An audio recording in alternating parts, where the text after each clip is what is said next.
Selling's a numbers game. What you lack in skill, you can make up for in numbers. In other words, you could have a really lousy presentation. You could knock on doors and say, "Hi, my name is Ron. You probably don't want to buy anything today, do you?" That's pretty bad. Don't take any notes on that. But if you did it 1,000 times, what does somebody eventually say? Eventually, you find somebody who says, "Well, I'm not so sure. What are you selling?" So you get yourself into a sales presentation. One of the most important things in selling is to realize that if you're not achieving your goals as a professional salesperson, you have to first look at two things. First, activity. We call them critical success factors. These are the elements, the activities, the things you need to be doing to create income in selling. Now, if you can honestly say, "I'm doing all the activity, I'm doing all the numbers, I'm making all the calls that I need to make," then the second thing you look at is, what are you saying when you get there? What I'd like to have you think about is that it all starts with activity, and it's something you can control.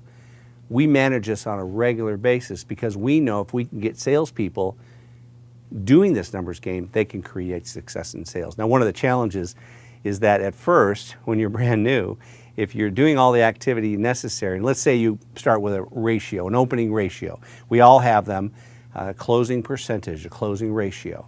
You knock on 10 doors, you contact 10 people, you make one sale. That's called an opening ratio, 1 for 10, 10% closing ratio. Let's say your skills improve. Let's say you get better.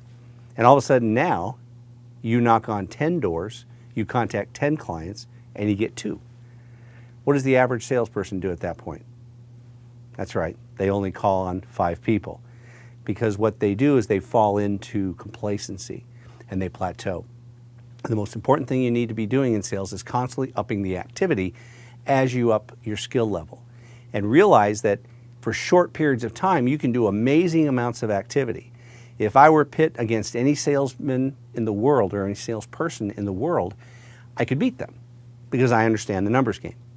In other words, if I knew that maybe I have to talk to 200 people to get one, and that other person can talk to 50 and get one, all I've got to do is do 4 times the activity that they do, and I will match them and eventually beat them.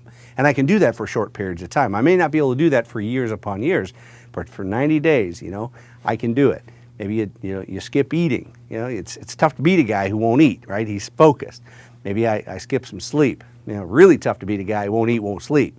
Right? How do you beat that? Because that is committed.